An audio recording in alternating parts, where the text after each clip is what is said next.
The tragedy of Nigeria began in 1986 when we did the structural adjustment program. When we were persuaded to devalue our currency every week for 32 years. When I went to school, and many of you are here, the naira was $1.50. The naira was almost £1 sterling.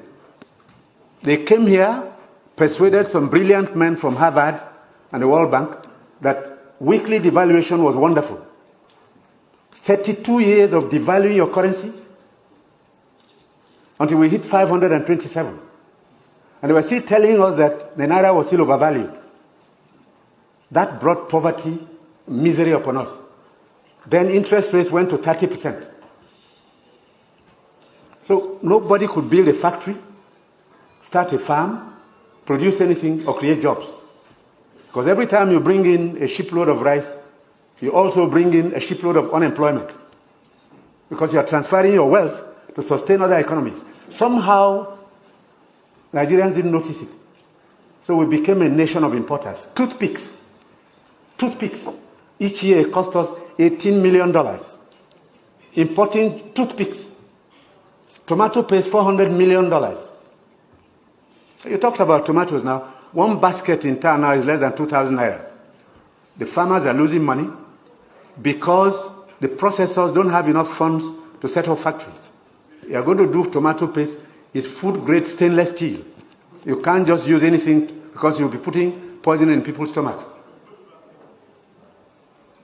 2 factories have started off.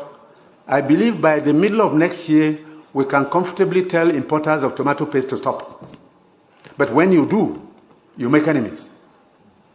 Even the rice we're trying to reduce. We have enemies, heavy enemies, people who can kill if they have a chance, because you're spoiling their business. And let nobody take it lightly. These guys have seized this country's economy, they've taken us hostage, and they have no intention of giving up. Because this is a huge market, a very sweet market, and they have taken control. This regime is unpopular in part because it is trying to cut down imports and transfer the wealth to our rural people. And I'm saying it because I have been in this business for 41 years and I can tell you some history. Abdullah Adamu is here. Import milk, sugar, toothpicks, toothpaste, handkerchiefs, pencils. We don't make. To cure Nigerians of that malady will take a while. It will take a strong government.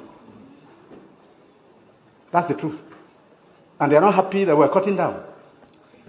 When we cut down, they lose money there. So you see all sorts of publications. We're telling lies. We're not growing rice. We're trying to demoralize the local farmers and make sure that the economy fails. That's the story of imports.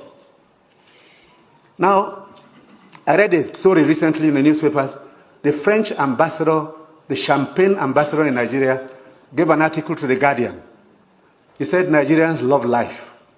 We are the biggest consumers of champagne on planet Earth, more than the French who make it. There are parties you attend in some places where the only drink is champagne. Of course, the individual is free to spend his money, but his money comes from Nigeria's commonwealth. So on imports, it will take a while for us to get used to local goods and accept that we should consume what we produce and produce what we want to consume. I take your point. We have to take stern measures to cut down on imports because these young boys and girls who have no jobs today are not going to allow us to carry on enjoying life at their expense. They need jobs. They need jobs. They are children. They've graduated, they've come back home to begin a second childhood because there's no factory to employ them. And the ministries can't take any more.